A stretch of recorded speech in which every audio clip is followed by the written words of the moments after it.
I want to talk about hiding today. This gets a really negative connotation, I think, in our world currently. We're told that to have authentic relationships, we can't hide ourselves. We have to be fully us, completely authentic in who we are. There's, the old narrative that spouses should never keep secrets from one another, should never hide things from one another.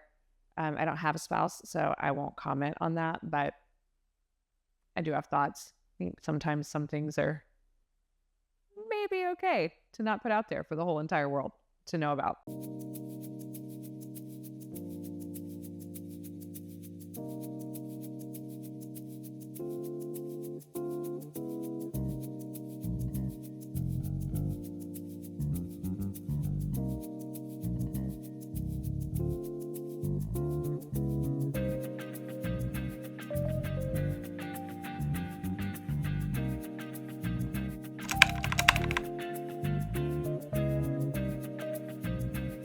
So anyway, there's just this we hide from fear. We hide from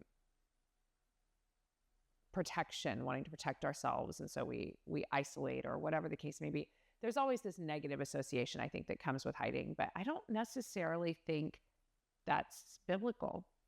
I want us to look at Psalm 32 today. In Psalm 32, in verses 7 and 8, it says, "You are my hiding place." It's talking about God here.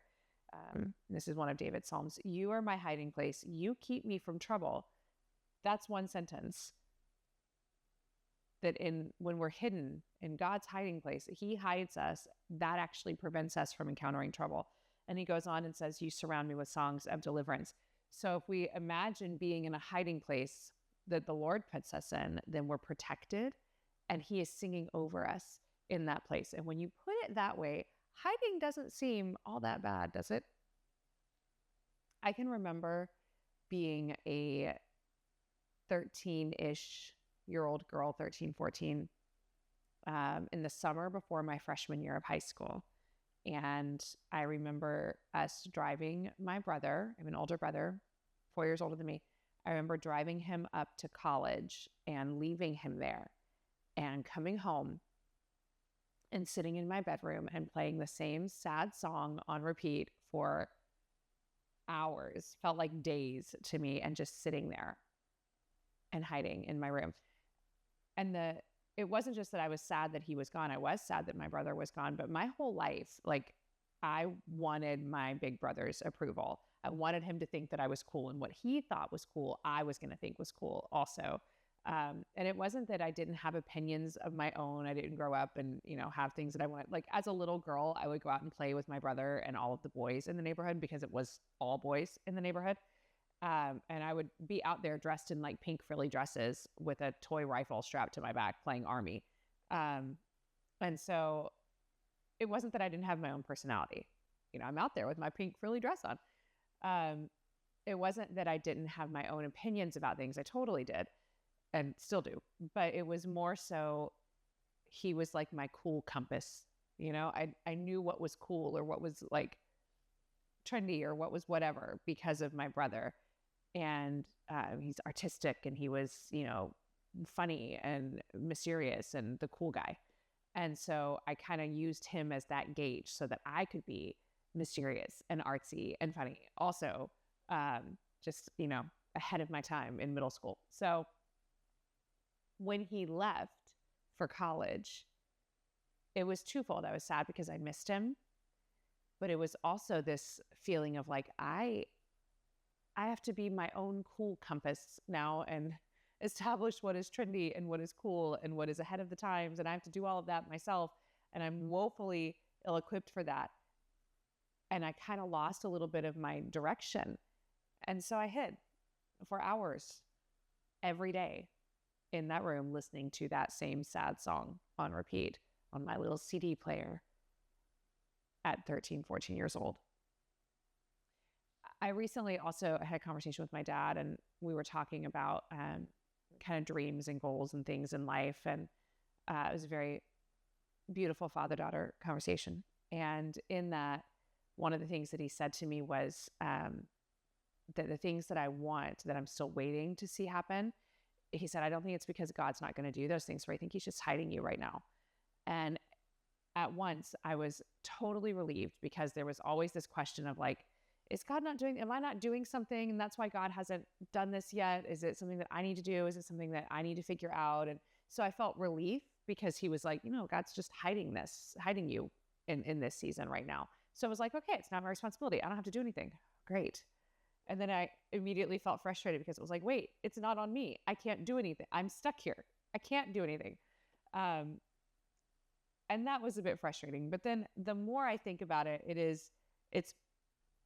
I think the hiding place of God is both of those things. It's comforting, and it can also be frustrating, because we read in Psalm 91 that he will hide us beneath the feathers of his wings. So that's a moment where we don't really have control, and we can't get ourselves out of that nest, because he's telling us, no, like, stay here under the protection of me. I'm doing this. I have you hidden for a reason. Which I guess it always comes back to lordship. This idea of, are we trusting him to know more about our situation and our circumstances? When I think of like a mother eagle or something, there's all these like baby eagle videos going around right now. And when you have like a mother eagle, there'll come a time where she pushes that baby out of the nest. And it's like, you may not feel ready for that. And God pushes us out of the nest. And he's like, no, you've got more in the tank than you think you do. I need you to fly now. I need you to go. And when he says that to us, it's okay, step out and go. But then there's other times where, the mother is not pushing, mother eagle, this analogy, is not pushing that baby out of the nest, because she knows what will happen if she does. That baby is not ready. That baby is not equipped. That baby cannot fly. And so she protects and she covers. And I think that there are seasons of our lives where God knows we're not equipped to fly. And so he hides us. And then there are seasons where he knows you're more equipped than you feel like you are. Or just fly and I'll equip you on the way down. But there is this tendency for us to think of hiding or being hidden as a negative thing, when actually what God is telling us is that's for your safety.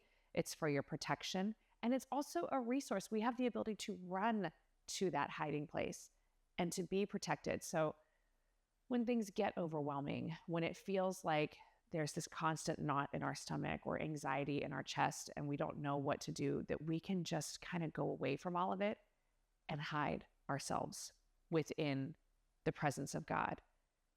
And there's comfort and there's peace and there's an escape from the difficult stuff when it just feels like too much, because maybe it is too much right now.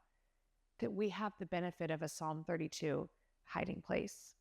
And then when it feels like we should be doing something and it's not happening, or all of our best efforts are not bringing fruit, then maybe it's a Psalm 91 hiding place where he has chosen to hide us in that moment. And it's on us just to trust that when it's time to leave the nest, he'll say something, or he'll just push you. But either way, when it's time and it's his nest that we're leaving in that capacity, metaphorically speaking, we never leave him, then we'll be able to fly when we're supposed to fly. But in the meantime, it's okay to hide every now and again.